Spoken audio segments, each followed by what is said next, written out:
So Diane, you're going to be in as the chief? Well, he shared the link with me, so just in case there were questions regarding PDA. Okay. Let me. I can. But can anybody hear me? Yes. Yes. Yes. Weekly. Very weak. You can hear him. Now you're frozen.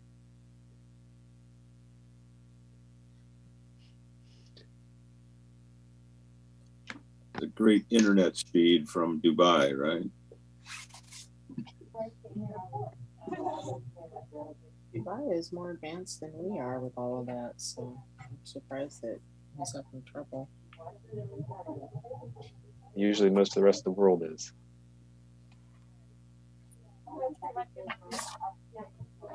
Someone who lives over there, and it's like 100 years ahead of us.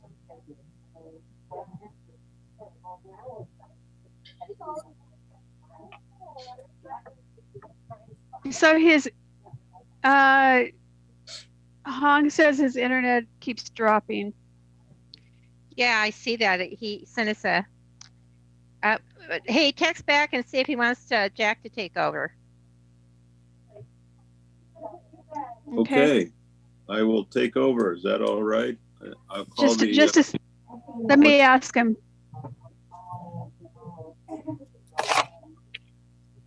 Oh, he's asking Susan to facilitate the meeting. Ryan, we need a member, don't we? Yes, it should be a member that chairs. Okay, so yeah, I would say go ahead, Jack, then. Okay, I will take over call the meeting to order the FedErac council meeting today.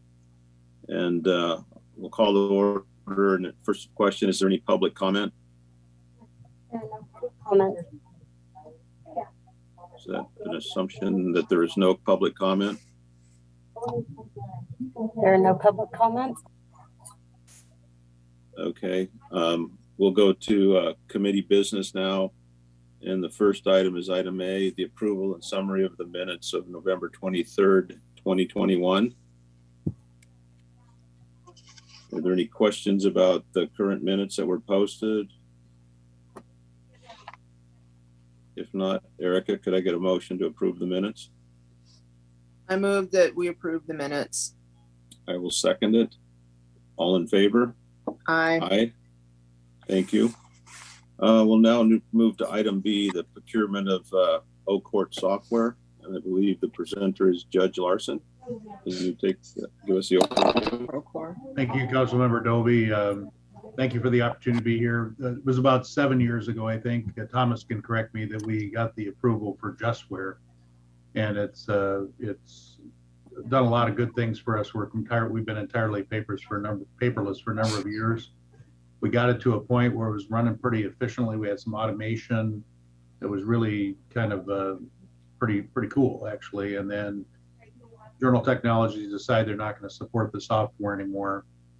Then we started running into issues when we access data through when the officers put a ticket through electronically. We intercept it through Gendex and bring in the data.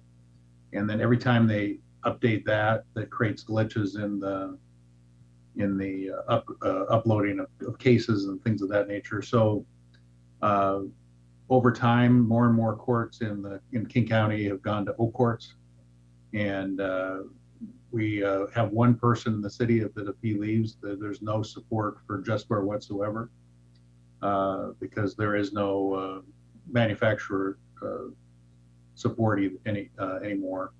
So the idea of going to O-Court would, number one, give us a stable platform, a platform that all other courts are using, would help us in this time of COVID or other emergencies, because there's some interchangeability. I could handle a case in Renton, for instance. There's types of that type of interconnectivity would certainly be of assistance. I hope the memo itself is self-explanatory, but I'd be glad to answer any questions. And then Thomas might want to interject here from the IT standpoint on supplement anything or correct anything I said to. Judge, I mean, unless there's any questions from committee, it sounds about right. Okay. Are there any questions? Oh, by the way, the prosecutor's office and defense would have to make some adjustments because right now Justware kind of handles all of them. And I believe IT is working with the prosecutor's office on and the city attorney's office on fix for them.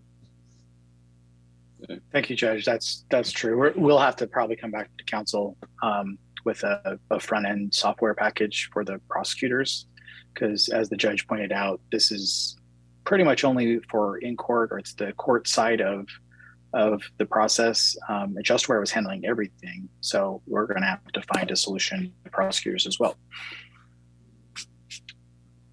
And how long would the timeline be from the start of conversion till completion? Thomas? With the O-Court integration, it's about 6 months. However, there are, like Ryan and the judge both alluded to, Justware is kind of a one-stop shop for everything right now. So the prosecutor system would potentially take longer. We've yet to identify a replacement system for that, or we are working on that kind of as we speak. We had a meeting with the prosecutor and Ryan this morning to kind of kick that process off. Okay. Erica, do you have any questions? No. Okay. Can I have a motion to move approval? A motion to approve implementing O-Court software request of Judge Larson. So, Councilmember Norton, if you look on the agenda bill, there's a committee recommended motion. That's okay. I apologize. I don't have the agenda bill here. So the motion's out. Send it to council consent agenda. Okay, I move to move it to consent. Okay, all in favor, say aye. Aye. Thank you. Sorry about that. Now my agenda bill just changed on my screen, so I got to go back. Sorry. This is a really tough thing to do on one screen. I appreciate it. I'd love to hang out with you guys tonight, but I'm going to head out. So okay, thank you, Judge. Very much appreciate it, and thank you very much. Okay. Thanks, Dave. Thanks. You guys, I need to send this to my business address so that I can have it on my laptop, because this iPad is it's insufficient for this kind of thing for me. So I'm just gonna kind of not be here for a second. I'll be right back. Okay.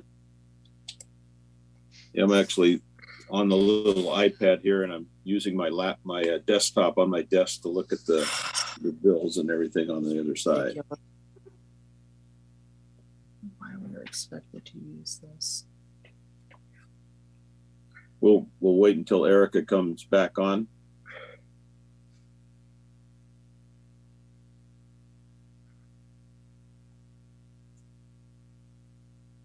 I can still hear you guys. I'm just okay. I can't participate right now, so just a second. Okay. So you can listen. The next item is item C, which is the yes, Susan. Because there's only two of you here, and Chair Hong Tran had to drop off because of internet issues. You need to wait till Councilmember Norton is ready. Oh, okay. And I apologize. Oh, I thought she was ready because she was talking. I just didn't see her intent was to. Yeah, Councilmember, are you still participating? Are you still going to be part of the meeting, or are we waiting? I'm looking for the FedRAT information so that I can forward it to my business address, and then I can get the attachments, because it's impossible. This does not work. So hold on for a second. Sorry. Norton, sorry guys. If you look for an email from Sherry Nelson, that would be helpful. I sent the information for Zoom on that. Zoom meeting information.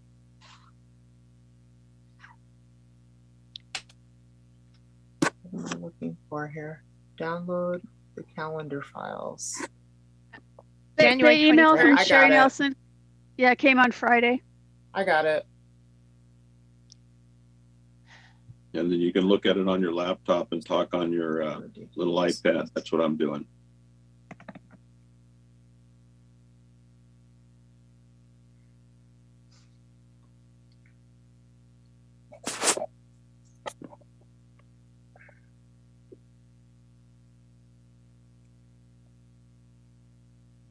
There we go.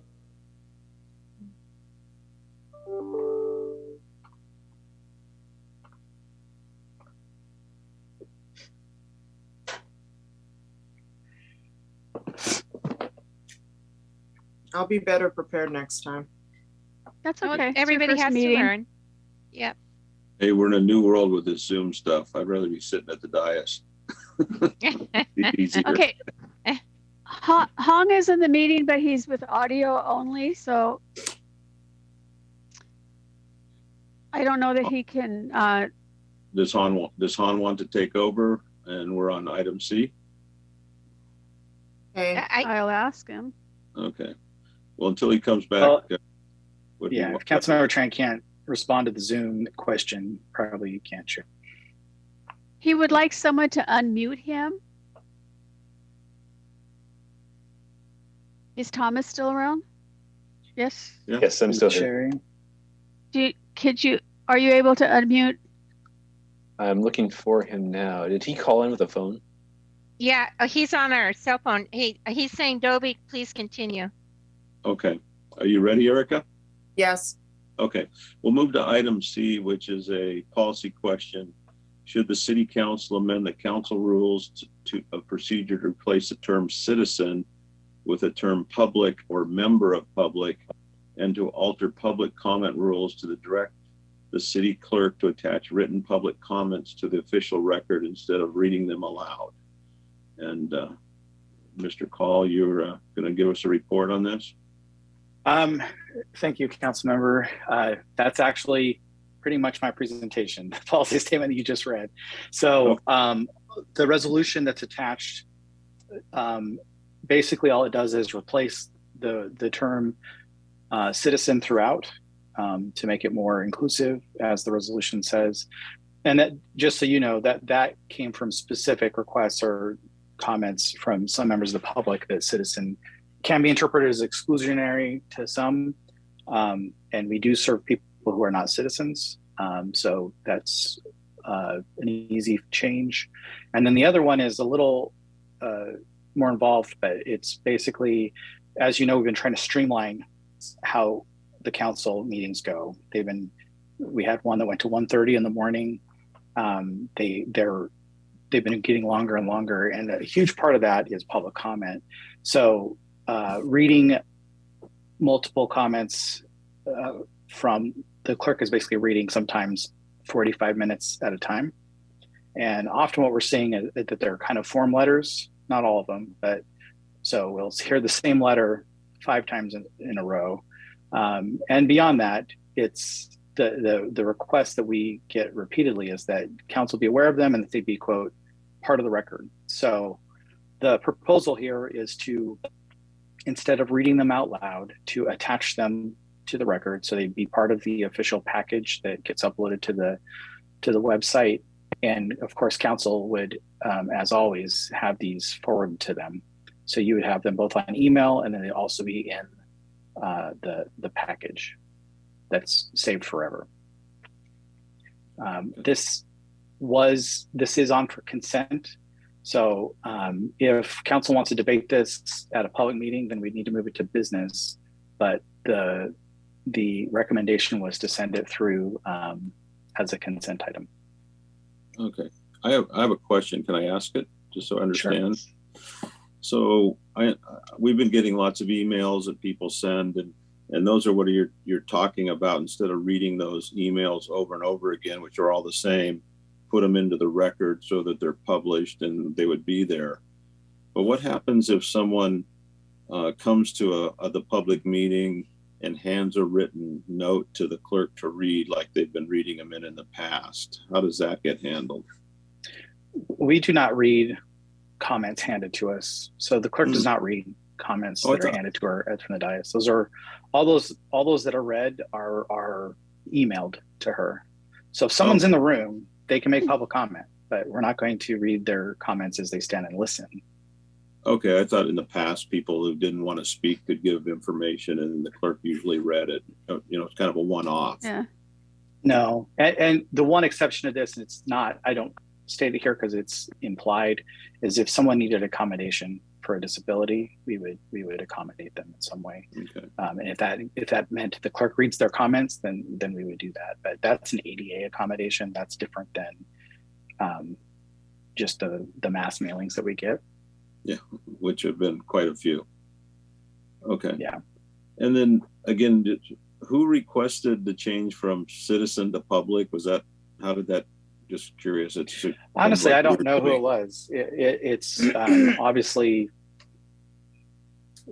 we've had lots of people lately that have been pointing out inclusion, and that this is part of that dialogue, that this term was less inclusive than others. So I don't remember, or I'm not sure if I was ever actually the person they talked to.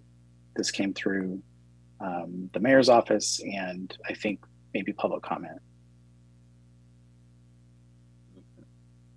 Anybody have any questions? Yes. I have a question Susan? about the proper verbiage to say. So I'm looking here where it says action. Ryan? Yeah, I'm sorry. This is a bad example. I don't know how I missed this, but the committee recommendation is blank on this. It isn't NA. It should say, I move to place this on the consent agenda. So move to place this on the agenda. I move to forward this to the consent agenda would be fine. Consent agenda. Okay. Every other time that when I don't mess up, right there on committee recommendation, it'll have actually a recommended motion. Okay. Susan, you had a question?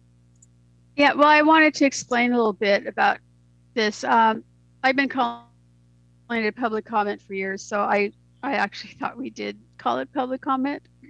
But this came up in discussions last year. The mayor and I talked about this quite often. And we had some citizens asking to change citizen to public, which I thought we had done that years ago. So not an issue, but I watch a lot of different council meetings and we are the only council that actually reads the letters that come in and has the clerk read the letters. And there was one meeting last year that she read at least 2 hours of letters. It was it just wasn't necessary. And so this is something that is really necessary. It'll help the meetings be smoother and go faster. And if somebody wanted to comment and they're not there, they can always call in. We don't exclude that. So if they wanted to speak for themselves, but the letters will be public. The public will know that they have sent a letter, and it's just a good thing to do. Okay. Well, I see no reason why we wouldn't move this to the consent agenda. Can I make a Jack, comment? Jack, did you have a question? Go ahead. Yeah. It's with the letters. I agree wholeheartedly with that. With the citizen comment versus public comment, it almost seems like it may be more appropriate to have it resident comment. It seems like it's the residents of Federal Way that should be the ones that we're opening for comment, not the world at large. And those are my thoughts on it. Anyway, I don't know what the other's viewpoint is on that. I agree with Jack. Okay, so Jack, Dovey. Yeah, I was just going to say, we're not. This is for us to move it forward. If we're going to have a debate about it, we should move it to council business instead of consent agenda, because we can't make that decision here at the committee to change the wording. I don't believe, but if people could. So two things. One thing, first off, we've never limited public comment to residents only. Traditionally, people do say if they're from Federal Way, and obviously that should carry more weight to elected officials who are elected by residents, not by the public at large. But we have never limited public comment to just the residents of the city of Federal Way. I also, and I don't remember if this was a change throughout. So I would need to review it to see if resident actually makes sense in every issue, every time it comes up. I think public comment was the only section that had the term citizen in it a lot, but it isn't the only, it isn't the only place that it pops up. So if I can make a comment, I believe ever since I've been here and before, it was always public comment. So I can get that. But in the past, everybody used to say where they were from. They stated their address or their city they were a resident in. And that might be a change that in public comment, we request people to tell us where they're from instead of saying resident, because I think we do want to have as many people, even if they're in Seattle or Enumclaw or wherever there's an issue that is in our city that they want to address, that they should be able to do that. And public is pretty inclusive. So, Jack, Dovey, so if you notice on the picture, you'll see a hand raised up. I do, So, but okay. are you raising Yeah. your hand? Because I got a little thing that says FedErec over the middle of your forehead. Yeah, there I know. there I I moved know. it. Now I got that. Okay. Okay. And so- I'm sorry if I could jump in real too. Sherry, it says we're in a practice session. I think that means we're not recording. Oh yeah, mine says practice session. Thomas and I are working on that. It does say that we're in a practice session, and then on the right-hand side, it shows that we're recording. Yeah, So- I think you can actually record without starting. So starting the webinar will actually trigger the recording. So go ahead and it's good form, because right now the public can actually join. Now the practice went away. I see your hand, Linda. Go ahead. Okay, no problem. So when you want to raise your hand, just so you know, on the right-hand side, if you kind of point up there, there's a little part that says more, and under the more is a place where you raise your hand, and then you can lower your hand. So that's the way you as the chair would know you can see that on there if somebody has their hand raised, in case you can't see the hand. But what I want to say is, hand. but what I want to say is the way we handle it in the legislature is everybody wants to be heard. So we would categorize them, and we receive thousands of emails. So we would categorize them according to whether they were residents or not, and you know that if they have their address. But and then if they were form letters, there would be so many that said yes and so many that said no. So we'd have a pile of yes and no's. And then if there was anything, maybe a third pile of somebody who had a different thing to say. So I'm just wanting to make sure that all of our people who comment, whether they're residents or not, would be heard either by, affirmative or negative. And then also there may be some who have something special in their letter that the clerk could point out so that they don't have to read the whole letter.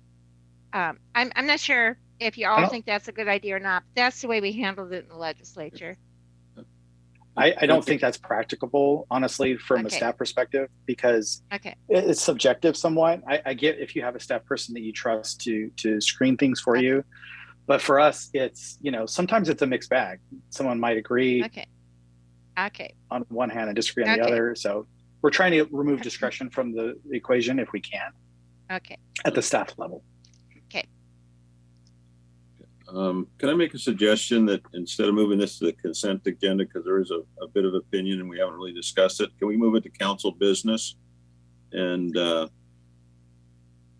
then there can, then the other council members could weigh in also. We can do whatever you want. Yeah, we can absolutely do whatever you want. So just if I could explain why this was proposed to go to consent, we anticipate a lot of people having strong negative reaction to not having their letters read. So you're probably going to trigger a mass public comment event. Well, we're gonna have that problem anyway. The people that if we do this on a consent agenda are going to say, why didn't you listen to us? And we're going to get it anyway. So if we're going to have it one way or the other, let's take it on right on the front and let's have the discussion. I mean, I personally agree that we should put them on and not have the clerk read them all. because I've been reading all the emails and they're exactly the same form letter. So I'm on that page, but I don't think we should just put it on the consent agenda because we're going to pull it off anyway. And then we can make the decision at council business. Everybody can say what they want. And then those citizens that like it will like it. And those who think we're bad will, or don't like it, whatever we vote, will not like it. And at least it's done and it's open and nobody can say you did it in the dark. My hand is raised. Okay, I see that. Yes, behind you. I have not touched my screen. I have no idea how my hand got raised. Sorry. Oh, that is okay. so weird. My iPad does that too. Gives a thumbs up too. There's a Okay. setting. There's a setting in there somewhere that you can turn off that will register these hand motions. It'll catch those. Okay. So if your hands are on the screen, sometimes it does crazy stuff. Okay. So Eric, Okay, so you want me to move this? I move to forward this to council business. I second it. All in favor? Aye. Aye. Aye. Thank you. Oh, thank you. Hey, Tron, how are you?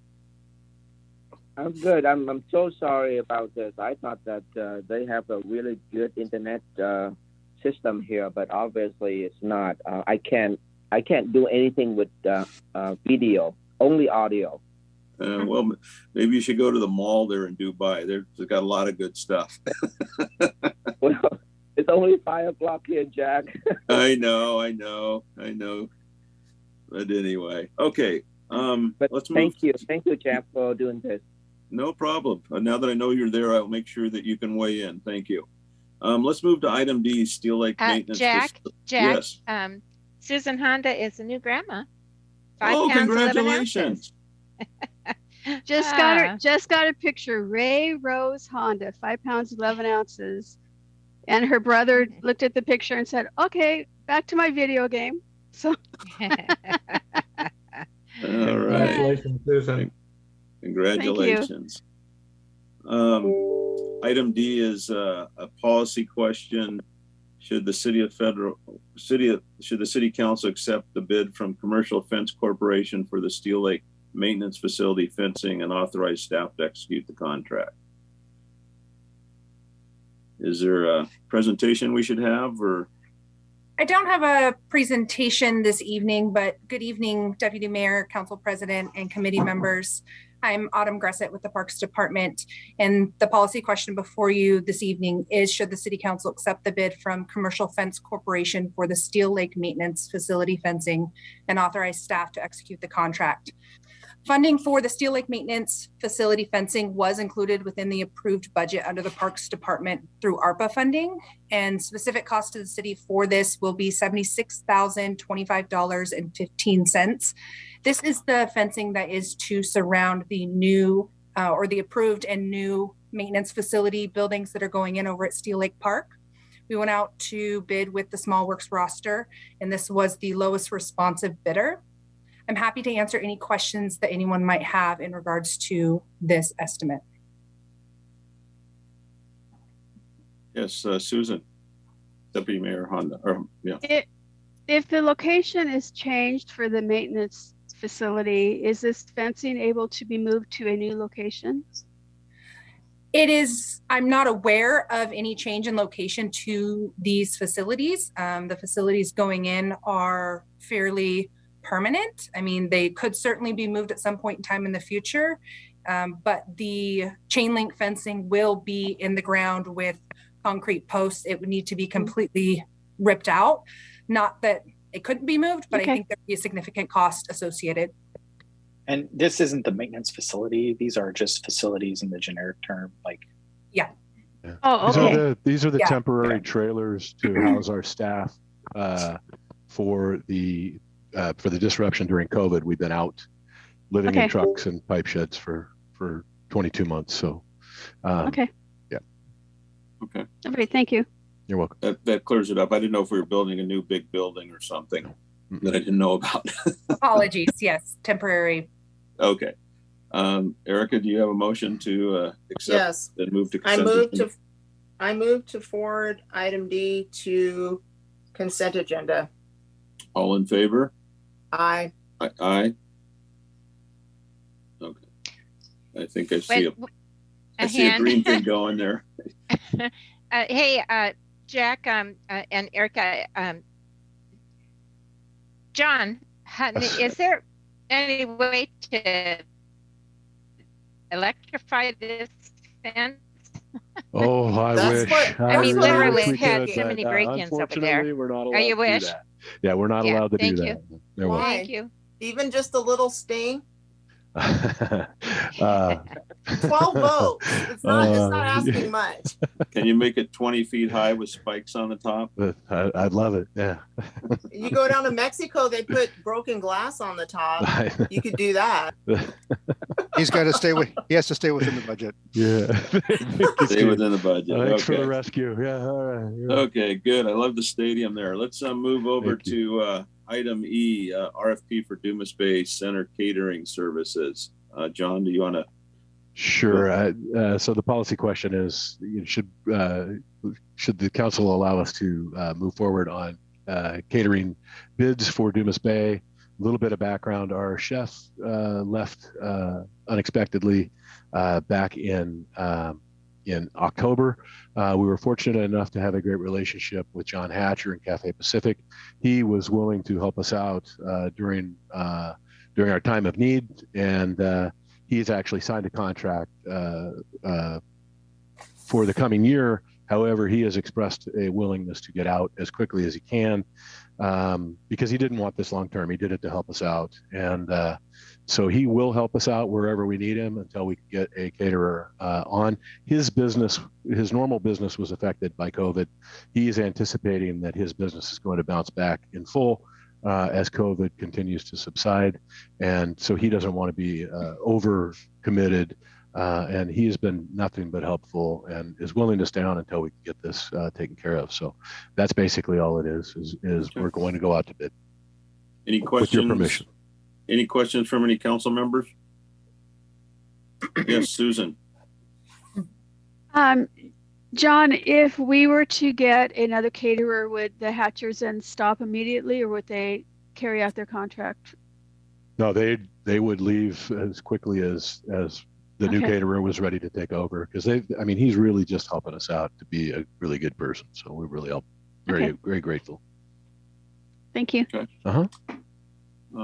Do we have a motion to move this forward to the consent agenda? I move to forward item E to consent agenda. All in favor? Aye. Aye. Okay. Thank you very much, John. Thank you. Appreciate it. We'll move to item F. Police vehicle purchases of a laptop. Thomas. Good evening, Councilmember Dovey, and the rest of FEDRAC committee and council members. I am presenting before you 3 items tonight, actually, that are all kind of intertwined. So I'm going to kind of tee it up for the first one, and then we'll step through them. So before you, first is the purchase of police vehicle laptops. There are laptops, there are handheld, mobile, portable, and then mobile radios, and then also Cradle point routers that are all in succession here tonight. All 3 of these are related to the additional patrol or police officers and patrol vehicles that were approved by City Council on the October 19th regular City Council meeting. And so this is just basically to backfill and buy equipment for those additional cars and buy equipment for the additional officers. So kind of going back to that first one, for the laptops, we buy, there's a total of 28 GTAC laptops. We buy them with a 5-year warranty with vehicle dock. Each laptop runs about $4,400. Total for 28 is $123,250.40. We're purchasing from the vendor Bright off of the NCPA contract. And just for future reference, these laptops have a 5-year life cycle on them. Our total impact to general fund for future replacement is estimated around $24,650 a year. Any questions on the laptops? Seeing no questions, do we have a motion to move this forward to the consent agenda? I move to forward item F to consent agenda. All in favor? Aye. Aye. Okay, aye, good, thank you. There you go. Let's talk about the portable handheld radio, item G. So the radios, we purchased two types of radios. One is the handheld. So the title's a little misleading. It says portable handheld radios, but it's actually, there's 43 total radios being purchased. The handheld radios are the ones that the officers carry on them, on their person. And then the mobile radios are the ones that are actually mounted within the patrol car. Both are Motorola APX series radios, which are compatible with the new PCERN system. The portable APX, which is the one that the officers carry on them, is about $4,800 a piece. The mobile ones that get mounted in the car, about $4,300 a piece. The total for all 43 radios is of $201,685.63. And we're purchasing this directly from Motorola Solutions via the NASBO contract. And we put a 10-year life cycle on these radios. A lot of times they will last much longer as long as we keep them maintained. But we definitely like to collect reserves on these radios so that we can replace them if for whatever reason they get broken beyond repair after about 10 years. And so the estimated for all the additional radios is about $20,168 a year. Okay. I do have one question. Yeah. Being that the world I live in across the U.S. has to do with this type of police type things, how are we or are we being interoperable with FirstNet and cell phones and other of those technologies that are hitting the ground right now? So we are, there are kind of a couple different technologies there that are intertwining different communication types. So FirstNet, we are on them for every single, so the next item that I'm presenting, the Cradle Point routers, each one of those has a cellular card in it, and those are all on FirstNet. So yes, as far as that's concerned, they are on FirstNet. With the with the actual two-way communication or 800 megahertz radio system, that's on PCERN. So that's the regional public safety emergency radio network that's kind of county run. Mm-hmm. So these radios allow the officer to communicate from their person or from their car via that method. So hopefully that kind of shows a little bit of the difference. So, but we are on. Go ahead. I was going to ask. There's a lot of software that makes it interoperable from this two-way radio to their cell phones to everybody else in emergencies. Are we looking at that as part of what we're doing, other than just getting radios in the police cars? So you run it three different systems, and there's software now that makes it so you could push your button in your police car, and I get hold of you and you're in IT on that radio network. And I'm just wondering, is that being looked at? Or are we doing that? At this point, we have not looked at that technology. Most of the time, we're trying to keep everything kind of separate, but it's not to say that as technology continues to evolve, there are definitely a lot newer software systems that we can look up. Usually, typically, it's dictated based on the police, the chief, and their command staff needs, and then we look into the technology and move forward. That particular piece has not come up yet, but it's not something that we can't not look at. We can definitely consider that in the future. Okay. Any other questions? I mean, I kind of monopolize that, but does anybody else have any questions? Okay, Erica, do you want to move this to the consent agenda? Yes, I move to forward item G to consent agenda. All in favor? Aye. Aye. Okay. Next thing is Cradle Points. So the Cradle Point vehicle routers provide, as we kind of alluded to in the previous topic or previous item, connectivity to each patrol car. They are powered by a FirstNet radio, cellular. It's on the cellular side of things. And this provides the laptops to have access to the internet and then back to our city for resources so they can look up criminal history and get access to dispatch as well. So each one of these Cradle Point routers is about $956 a piece. We're buying 28 of them for a total of $26,789.56. We're purchasing them from the vendor Daytech Incorporated via the NASBO contract. These routers have about an estimated 8-year life cycle on them. and the total impact to general fund for future replacements estimated about 3348 a year. That is a mistake in the packet. The packet actually said there were 2143 a year, and so there. I was looking at that. I was like, wait, I don't know how that happened. So the correct number for replacement for the whole bunch is 3348. And in this view, I'll ask a question. Cradle Point, I know a lot about those. Have you budgeted for the install of all this? Is that up and above, or is that part of the $800+? So no, that's the 28 that we're buying here is just for the equipment. We use Systems for Public Safety to do the install, and that is calculated based on the different. It's kind of probably at the same budget out of the police vehicle equipment budget, but it's not for this. It's still separate. Okay. And you're getting this from a vendor that's actually putting on FirstNet, correct? So we buy them from a vendor that we purchase them from, and then our FirstNet contact at FirstNet gets us the SIM cards that we need for each one. The only reason I asked, there was in a deal in Boulder where they gave them for free to the city of Boulder. So I'm just curious if our vendor offered the same deal to the city of Federal Way. We don't get them for free. They did. I'm trying to remember how many years ago. It was a few years ago. We were able to get a smoking deal off of FirstNet. They just had some crazy good promotion. It wasn't free. But when I say free, less than a couple $100. But it was substantial. No, it was like, I think it was for us, it was $400 a piece, which was just untouchable. Nobody could touch it. So that's when we migrated everything over. We had rockets before, and then we converted the ball over. So the timing was perfect, but they weren't able to match that. It was like a one-time promo deal. Okay, got it. A motion to put this forward, Erica? Okay, I move to forward item H to consent agenda. I'll second it. All in favor? Aye. Aye. Aye. Thank you.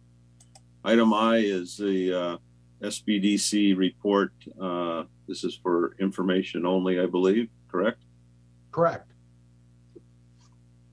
Committee members, Tim Johnson, Economic Development.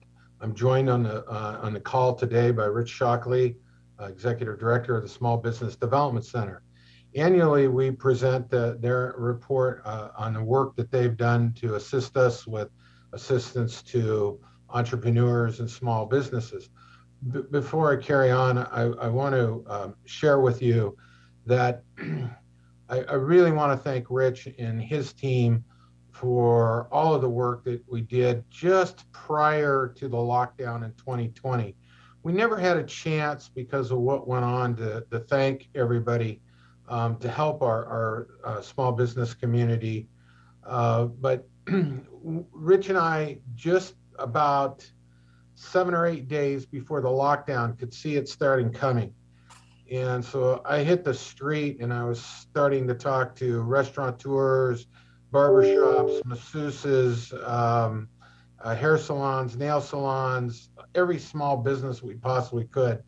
And Rich provided incredible background to support everybody in preparation for that. I think we were probably close to over 1,000 plus businesses that we had reached out to before we got to the lockdown. And it made a substantial difference in the approach that we had made during the pandemic. And I think that's why you didn't see the wholesaling of so many businesses lost during the pandemic as other communities had seen. To reinforce that for all of you, you recall that you get my weekly memo. And in one of those weekly memos, I shared with you that we actually have more restaurants today in Federal Way than we did before the pandemic. And I think that speaks highly of the work and the teamwork that we engage in. So I'm going to turn it over to Rich, who's going to talk to you through the annual report and give you an idea of again, the magnitude of 2021 and what was accomplished. Rich, I'll turn it to you, sir. Thank you, Tim.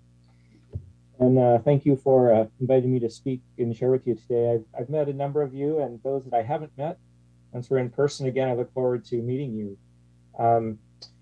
In your packet, you have our annual report. That annual report is really broken into two sections. The first couple pages reference the overall work that our center has done. And then the following pages is the specific work that we've done with the City of Federal Way, the businesses and the partners. You know, this last year, businesses are starting to try to figure out how to move forward, and we're continuing to work with a lot of them to sustain their business. And I'll share with you in just a minute, even just a couple examples of the kind of work I did today with a couple Federal Way businesses. But we have a team of, I should say we had a team of 4. One of them now is an employee of the City of Federal Way, and congratulations to you. She's going to be a great asset, and we're going to miss her. So we've got a position open to backfill one of our advisors. And we have 2 programs at the college. We have a Start Zone program, which works with our immigrant and disadvantaged communities primarily. And then the Small Business Development Center works with more established businesses. And tonight our report, since the funding is specific to the SBDC, I'm just really speaking about the activity of the SBDC tonight. And in your report, you'll see that I highlighted a couple businesses just to give you an idea of some of the work that we do. But the way that we're measured from the city standpoint and from the Small Business Administration, who is one of our funders, is based on the number of businesses we serve, the capital infusion that we help the business secure, and then we track a number of other metrics like sales growth and jobs retained. So this past year with the City of Federal Way, under the SBDC agreement, we were to serve a minimum of 32 unduplicated clients. We served about 60 this year. It's important to note that we usually do not work with a business only one time. It usually ends up being multiple times depending on the situation. So I think we probably, I would guess that we probably had 3 times that in unique or in business engagement with those or counseling engagements with those businesses. We are seeing, because of what we're going through, some businesses have shut down, others have been laid off, other individuals are ready for a change. So we're starting to see a lot of interest in startup. That was typical in 2008 and 9 as well. And so we'll probably continue to see that this next year. So in order to really address some of those startup needs, we leverage the broader network of the SBDC.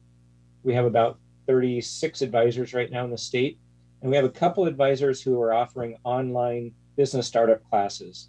So one way that we can leverage and manage our time is to send them first to that startup class, then to bring them back and do one-on-one advising with them. The typical business inquiries we got this past year, of course, the majority were still COVID related, either how to get a loan forgiveness, questions about how to support those, a lot on financing. It's interesting to note that some businesses really struggled, other businesses did really well. And I think this past year we were able to help 1 or 2 businesses expand and acquire another business. And so again, it just depended on the industry they were in. We did a lot of work in managing a business, which is kind of a catch-all. It goes from everything from marketing to, any of the little nuances within a business. So we are not a specialist in any one area. We're really a generalist in our advising, and we leverage the broader network to bring in some of that other expertise as needed. This year, some of the business types we served, service establishments are quite large for Federal Way businesses that we serve. Quite a few of the professional and technical, accommodation, food service, we serve quite a few of those as well. And this year, as far as capital investment from the businesses, we helped them secure just under $2 million. I think it's about 1.8 or 1.9 million. That does include capital investment from the business owner as well, which was about 500,000 this past year. And then we also measured jobs created, which were about 19. Jobs retained were about 9 this year. Those are down from last year. And I think it has just has to do with the demand and the focus of all the businesses out there. They were totally distracted, just trying to survive for the most part. Our center does serve a fairly diverse community. About 19% of the businesses we worked with this last year were African American. The broadest category is Caucasian still. Within the Caucasian group, though, we do count Hispanic. If you break them out, about 9% of the Hispanics were served, and then Asian was about 14%. We still have a number of people who don't respond to those questionnaires when they register, and so we just kind of let that go. What I'd like to do is maybe just give you an example of what a day might look like for our advisors. Today, I was working with a business owner in Federal Way, and they are trying to develop a plan to stay in their location. They owe their landlord a substantial amount of money. We're working with them to work with a funder, and that we're working with them to apply for the Flex Fund loan, which is available for this specific purpose. We're putting a plan and a letter together to speak with the building owner and to the landlord and their management company on Friday.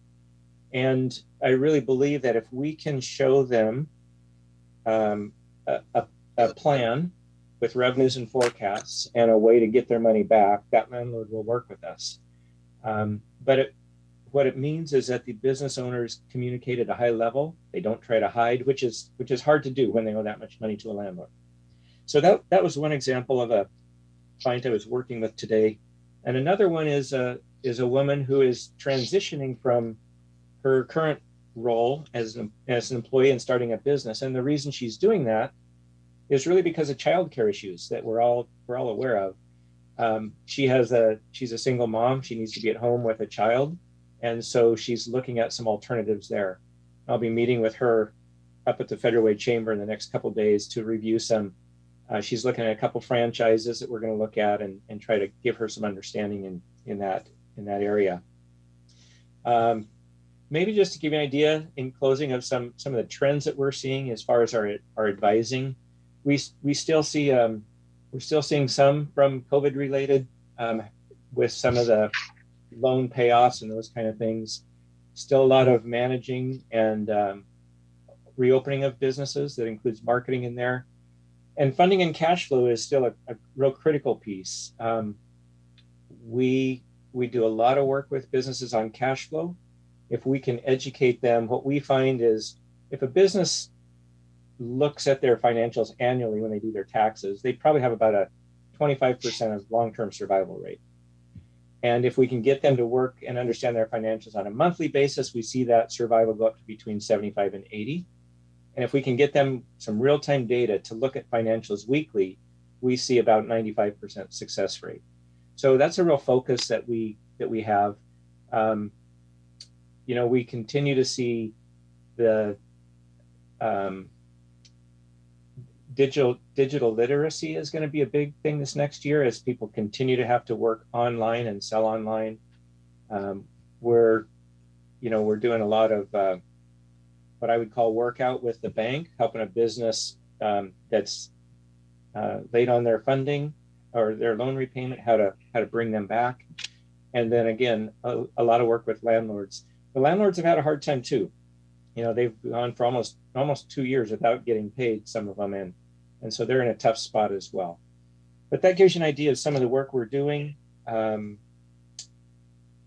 So maybe I can just open it up to any questions if we have time. Yes, Susan. Thank you. It's good to see you, Rich. You too, Susan. Could ARPA money help some of these business owners and landlords? The ARPA funding that's coming out has a number of restrictions tied to that.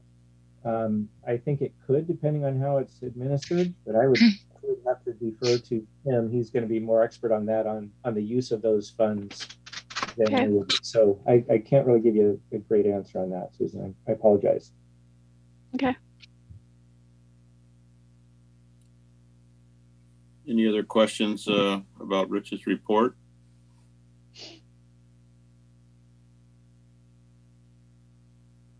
Okay. Well, thank you, council members, very much. We appreciate it. And if there's anything else, please let us know.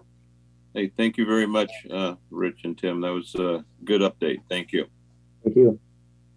Okay, we'll move to item J, voucher for November 2021. Good evening, Deputy Mayor Honda, Council President Coach Mar, Council Committee members, public. I'm going to combine my presentation for J and K, and I will answer any questions after that. The AP vouchers in the total amount of $5,038,661.59 is from 11/16 to 12/15, and payroll vouchers from 11/1 to 11/30 amount to $3,888,831.63. And then AP vouchers from 12/16 to 1/15, 2022 are in the amount of $2,088,333.22, and payroll vouchers are $3,803,417.73. So the payroll is comparable. The difference in AP vouchers primarily is due to debt service payments that are made at the beginning of December. And I'd be happy to answer any additional questions. Thank you for the questions that you sent beforehand. I believe we were able to answer many of those, and we sent an email back this morning and this afternoon, and we'd be happy to help answer any others that you may have. Hey, Chase, I have one question. It's kind of a nit question, but as I went through these things, I just happened to see something that said long distance, $1,365. And I was just curious, in the world of free long distance and all the stuff we do, why do we have long distance of such a small amount out of so many dollars we spend? It was item 279547. I was just curious. It's a great question. Thomas is on the line, I believe, still. Thomas, do you have a good answer for that? It's a good question. We've been doing, so right now we're still with CitriLink, which is now Lumen. So we have a T1 line that we pay for long distance, and that's part of this. We're trying to do a couple of things and take advantage of SIP technologies in the future here shortly. So we've converted our internal system to voice over IP, and we have a router now. It's just a matter of trying to get that moving forward. So a lot of these things, it's really nice to do a lot of this stuff, but we also are kind of handicapped based on the amount of work that we have to do with the amount of time and resources that we have in which to do it. But no, SIP and long distance is definitely something that's still on, but that is just for this particular building, or at least I should say not this building, but the City Hall and greater city building systems. That is this Lumen phone long distance phone service that we pay for on all our cell phones. That's all, for the most part, free, with the exception of out of country. Yeah. Okay. I was just stuck out to me, so I just thought I'd ask. Good question. Anybody else have any questions? I do, Jack. Yes. Go ahead, Linda. Okay. So I've asked before, and I'm still wondering, can I get a matrix? I would imagine it would be under this portion because our debt payments are on page 13 of your presentation. I'd like to know what we owe. I need a matrix of our bonds, our outstanding bonds, interest on each, when they're callable, and when they might be able to be refinanced at a lower rate. I'm just wondering if it's just a table or an Excel spreadsheet. I'm wondering if you get that for this. Council President, I think I need to own that one because you have asked that before, and I was out sick a week, and now I'm out of town, and I think I'm the reason for the delay on that. I Well, apologize. there's no hurry. I just would like to, I see that on page 13 that you have the principals and you're paying the bond payments, but I still don't know what we owe and what the interest rates are in total. So Linda, would you be okay if we ask Steve to have that presentation at our next FedRec meeting in February? Yeah, that'd be great. Great, thank you. Thank you. Any other questions? Okay, seeing none, can we have a motion to move to this report to the consent agenda, the vouchers, item J and K? Okay, I motion to move items J and K, forward J and K to the consent agenda. All in favor, say aye. I second it, first of all. All in favor? Aye? Aye. Aye. Okay, aye. Passes 3-0. I think the next thing on our agenda is item L, monthly financial report. My share screen has been disabled. Could you please give me access to that so I can share my screen? Just took care of it.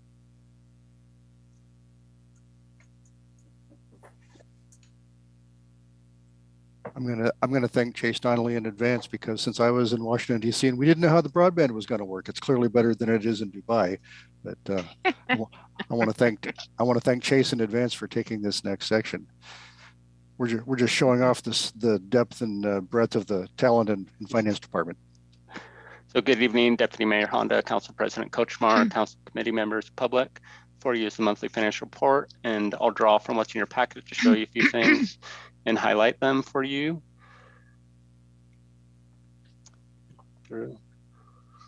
So as you probably know, the December results depend on a lot of audit preparation, and there are accruals and reconciliations that occur only at year end. So currently, we have expenses that are through November. Expenses have a 60-day window to pay invoices, and some revenues come to the city on a 2-month lag, such as sales tax, which we receive 2 months after the actual transactions occur in our stores. So we don't have preliminary 2021 results yet. So this is just the November report. However, I will share the updates that we do have this time so that you're fully informed. And in addition, I'll give you an update for 2 months on the city's cash and investments. If you read nothing else, this tells us right up front how the city's general fund is doing.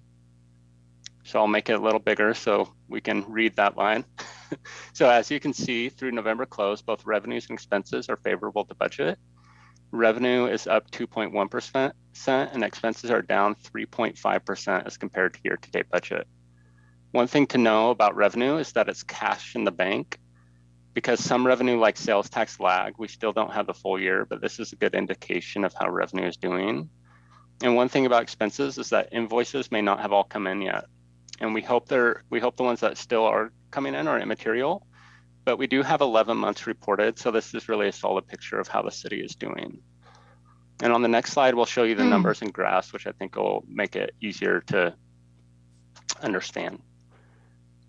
So the revenue in green is favorable by 1.1 million compared to the budget, in gray of 54 million. Expenses in red is favorable by 1.7 million compared to the budget, in gray of 48 million. And then the bottom graph shows the same exact information, but as a percentage of budget, with a favorable revenue variance of 2% and a favorable expense variance of 3.5% that we discussed. And then our next slide is going to show the city's cash position trend. We bring you this graph every month. It shows 42 months or 3.5 years of cash balance history, and the last 3 months have hovered around 95 million. The yellow is what's in checking at month end, representing outstanding AP and payroll. The green is what's in the state treasurer's government investment pool, which is still far more liquidity than we really need to keep. And the blue is the city's investment program that we're rebuilding. The last investment was purchased in 2017 and matured in 2020. And we started our new program in October 2021.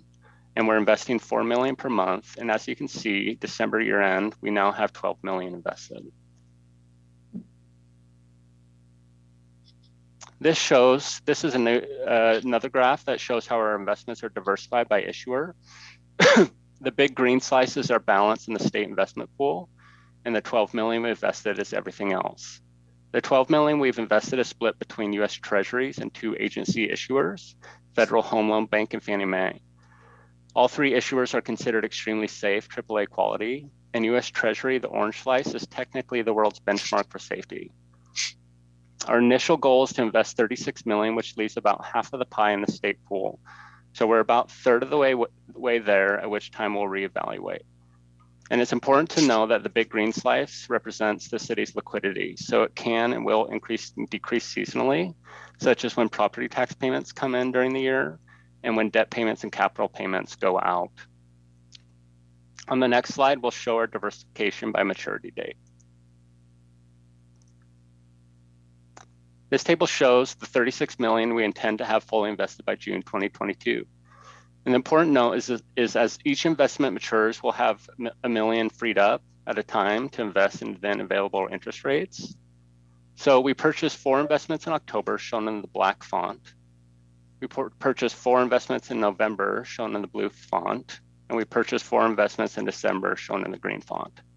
Every month, we'll purchase 1 investment that has a maturity date 3 years in the future. Then we will purchase 3 more, filling maturity date slots working backwards, because the nearer to the present we get, the lower yield we're able to realize.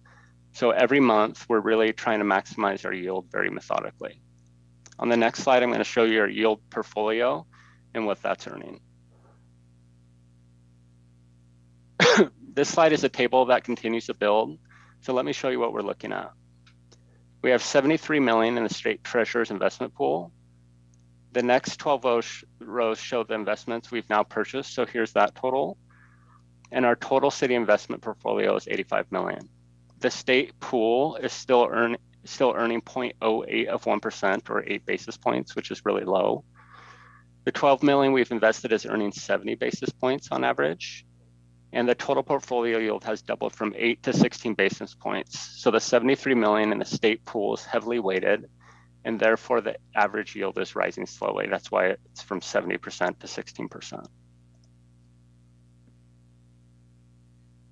In addition, our interest has gone from 59,000 to 235,000. That's cash basis, so some of that is paying for premiums that we've bought in like investment at a premium. So that's not all interest revenue, but it just shows you that we've really increased our investment interest based on the investments that we've purchased, the 12 million. So now I'm going to move on to, so our first 3 months of investing exceeded our expectations. Rates were still well below 1%, but rising slowly. And I can tell you that one of our January investments was over 1%. Can you believe it? A whole 1%. 1%. We're actually getting up and things are starting to turn around a little bit. So remember, the state investment pool was 0.08 of 1%. The bottom line message here, and it's a message I hope you all are comfortable sharing with others, is right there on the bottom line. Our investment program has doubled the city's interest revenue, and every investment we make has a positive impact. And we plan to continue bringing you that good news. So now I'm going to move on to the different major revenue sources for the city. This graph is straight out of your packet, and it shows our sales tax revenue, which we receive from the state on a 2-month lag. The red line is the cumulative sales tax remittances so far this year.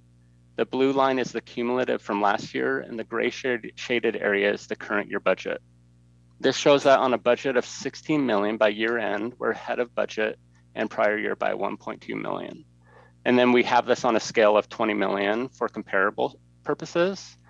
And we have confidence that we're going to achieve our budget for sales tax revenue. For utility tax revenue, please notice that the scale is also 20 million as a comparison, and the budget gets up to 16 million. This graph shows that our year-to-date actual is 14 million, favorable the budget by 1.2 million or 10% as well. So utility tax is also doing quite well. Real estate excise tax, or REIT as some people call it, the scale here isn't 20 million, it's around 5 million. Year-to-date REIT is at 4.8 million, which exceeds budget by 1.7 million, not knowing the final month. What this means is that the restricted revenue and fund balance can be appropriated for projects on the waiting list and considered when we plan the 2023-2024 budget.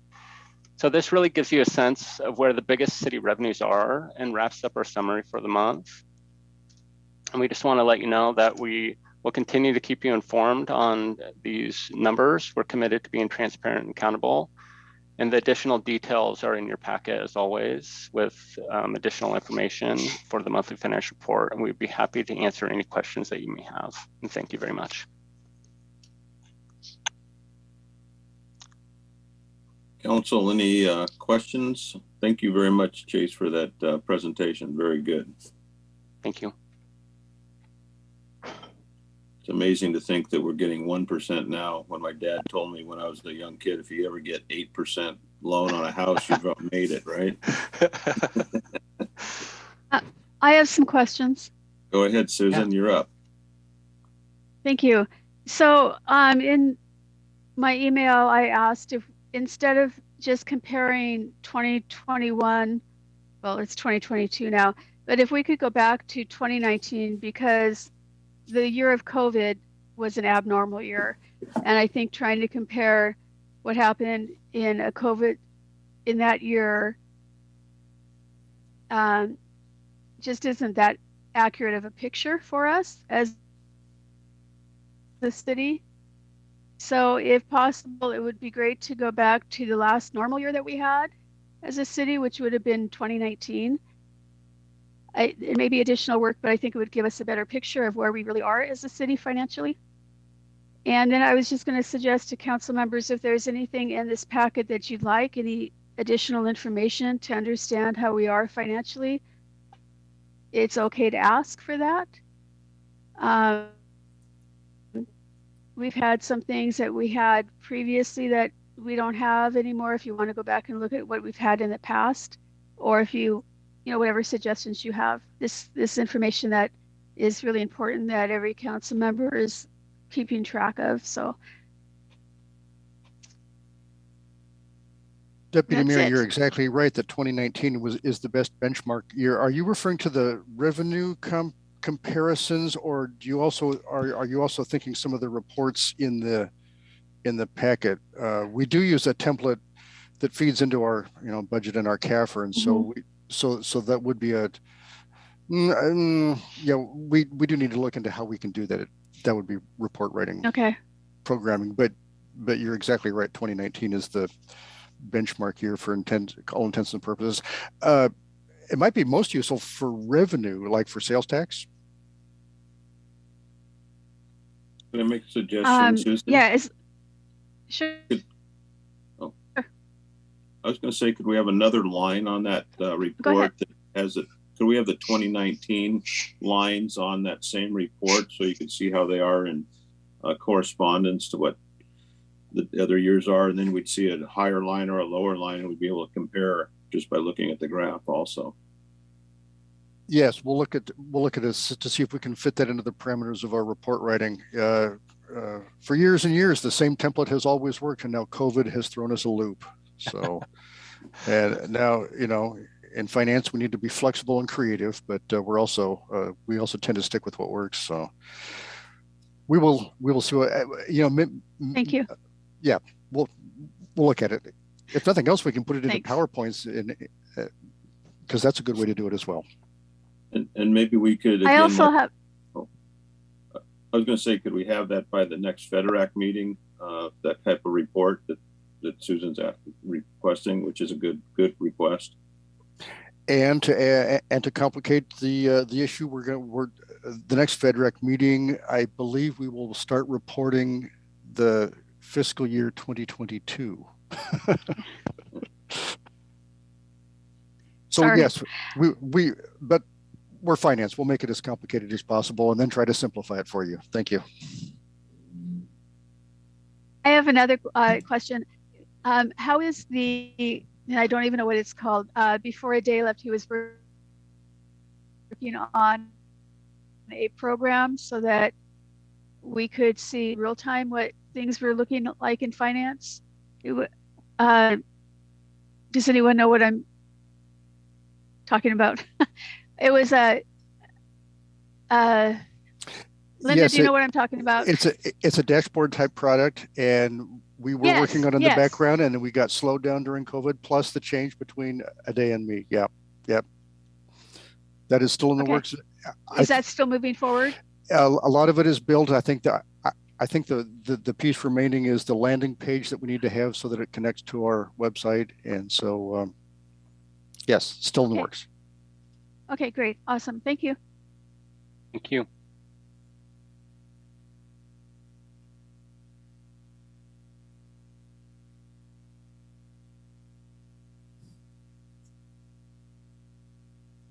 So I guess we need a motion to move the financial report and move it forward. Okay, hold on. I motion to move the monthly financial report to consent agenda. I second that. All in favor? Aye. Nice background now, Erica. You got the city in behind you now. Is it back? Is the sign backward on there though? No, it looks great. It looks great. Looks great. Is it backward or are the letters backward? No, it'll look backward to you because it's mirrored. Oh, okay. It's right. proper. It's proper for us. Okay. Councilmember Norton is a technology leader. We just noticed it at the beginning of this meeting. Thank you, Thomas, for getting the background out. You guys will be all set for the regular council meeting. So we'll move the item. Oh, go ahead. When may I ask Mr. Fitchner some questions about a request that I have? Is that on future agenda items? Can we do that after we get through item M and ADP? And then do that? Okay, yeah. We'll do that. Let's go to item M, resolution of 202 fee schedule. And this is, should the city council approve the proposed amendments for 2022 fee schedule? And Steve, you're going to give us kind of the overview. Jesus. Yeah. Good evening, Deputy Mayor Honda, Council President Kochmar, Council Committee members, and public. Before you is 2022 fee schedule amendments. The 2022 fee schedule was adopted by you City Council at the December 7th, 2021 council meeting. Upon review, there were a couple minor following omissions that were excluded in the community development section of the fee schedule that are listed under the memo. One of them was fees for land use permit renewals at $308 and resubmittal of documents are 30% of the plan review fee. That's consistent with other parts of the fee schedule.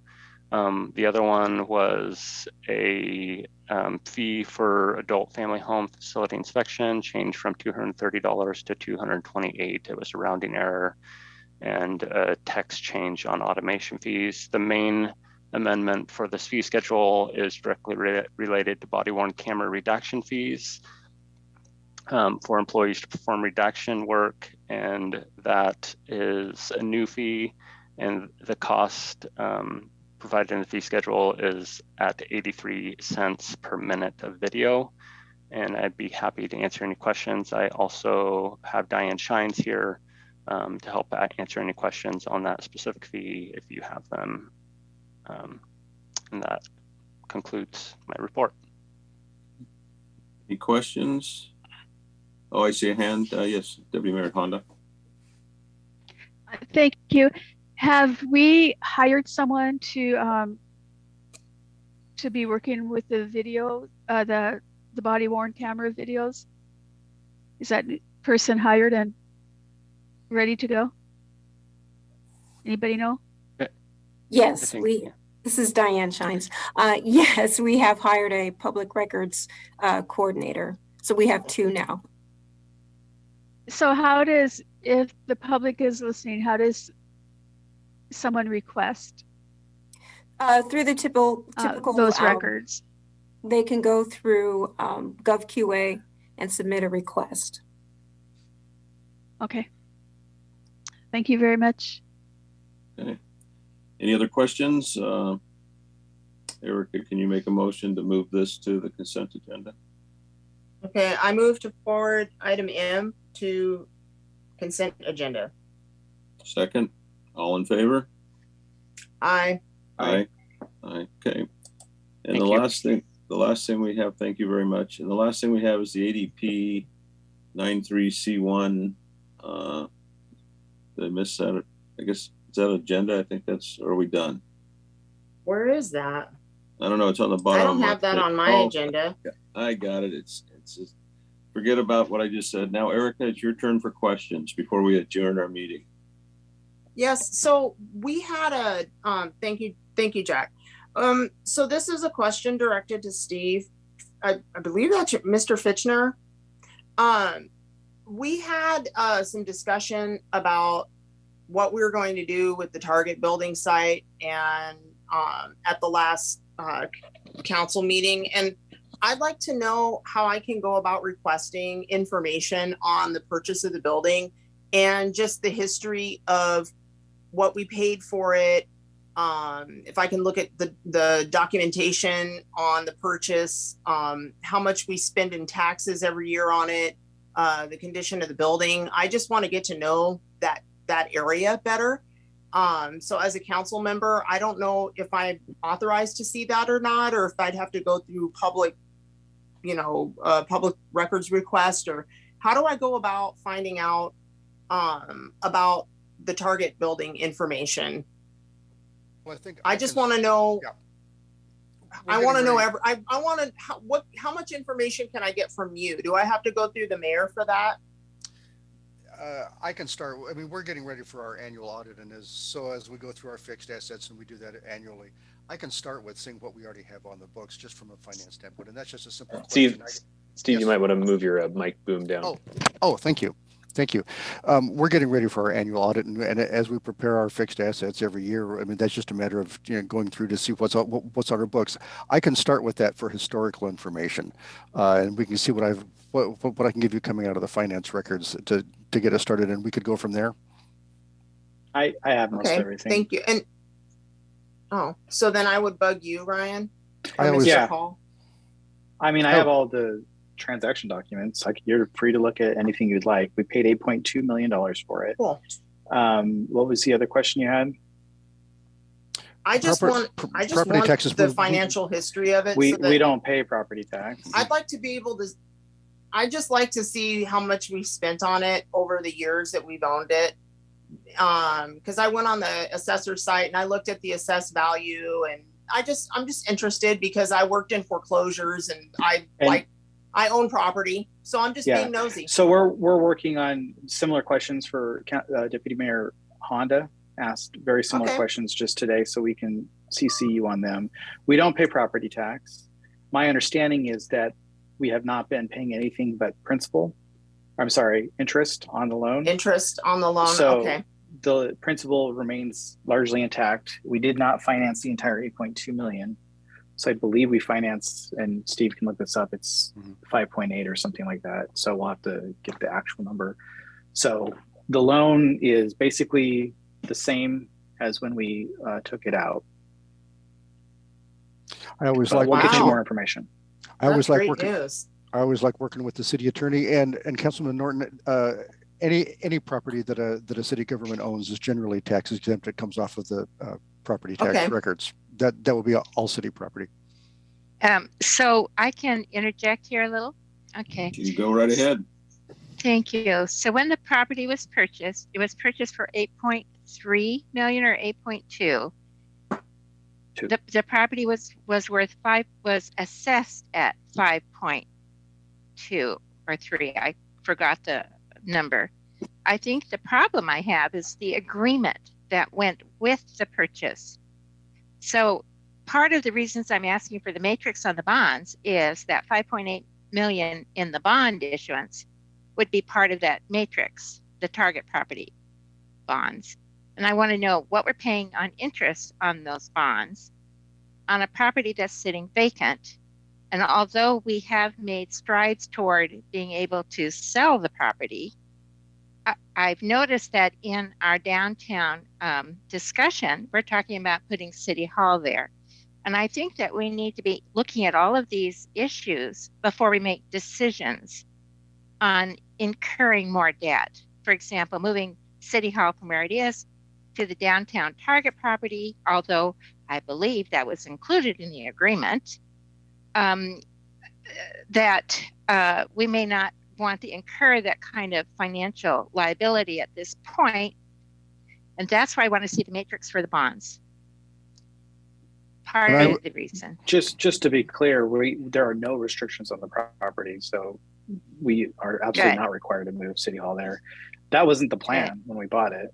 It was never. That's a recent aspirational idea that some people have. No. Yeah. Read the agreement. Read the sales agreement for the property. Read it. Well, maybe. What year was this purchased, by the way, please? 2014. Okay, thank you. So maybe what we could do since this is a finance overview in FedRAC, maybe we can get a preparation so the council members can look at how it was purchased, what we paid, what the financing structure looks like. And so we can, kind of be on the same page. But one thing that it makes me to think about is when we're buying $1 million bonds at 1%, we might be better off to pay $5 million and not pay any interest. We'd actually make more money on our money.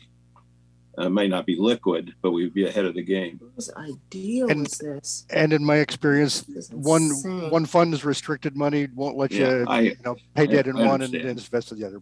Yeah, we're just throwing horseshoes at the end of the meeting. So, but actually, but in finance, Chase already did. I think he did the bulk of the work, and he got me the debt schedule. I went and got sick, and so I have been out, and so I haven't gotten it out to you, and we'll send it out to the whole council. Good. Any other questions? Yes, Susan, Deputy Mayor Honda. So, when we're looking at redevelopment of downtown, of the area that community development brought to us last week, I think we really need to look at if we need to continue being the owner of this property or if it would make sense to sell it. And at a loss. I think there needs to be a larger discussion about this. Mm-hmm. And at the retreat, we are going to have a financial report, information from Director Groom. So I don't know if it can be worked into that, but we really do need to have a larger discussion about if we need to be the property owner or if it would make better sense to sell the property.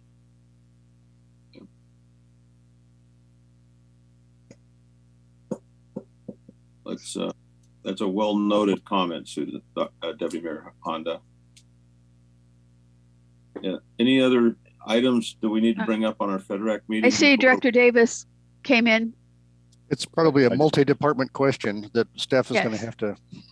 Yeah, I did. Chair Dovey, could I just have a comment?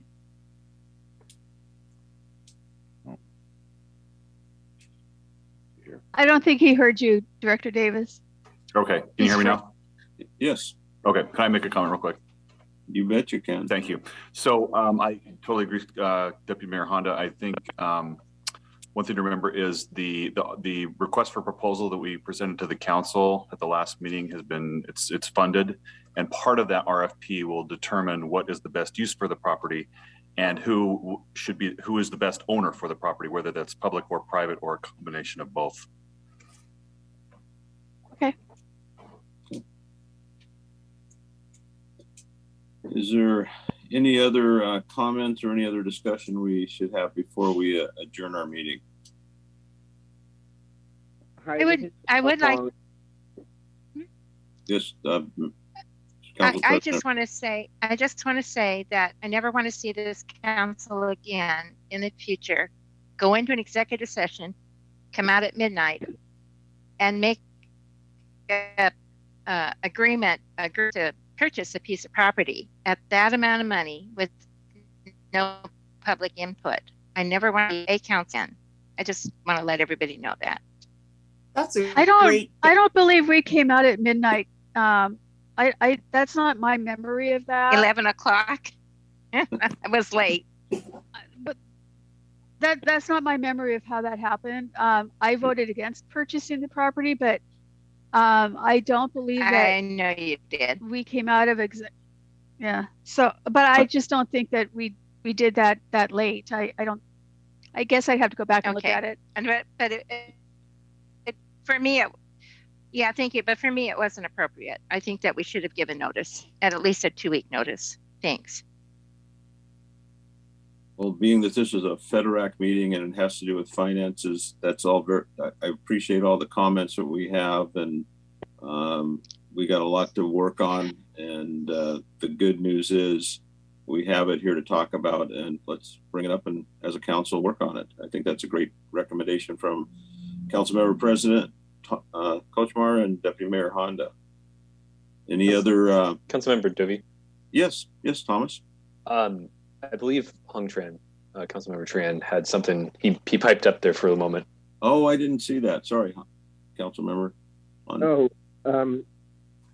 Thank you. No, I just want to remind the public, excuse me, that our next meeting is going to be on February 22nd at 5 o'clock. That's all I want to say. And I also want to say thank you to Councilmember Jack Dovey for facilitated the meeting today. I really appreciate it. Thank you. Thank you. We all work together, so that's what makes this fun. Okay, we will adjourn our meeting now at 6:31. Thank you all for the hour and a half that we've had to go over these important issues, and see you all soon. Thank you. Yeah.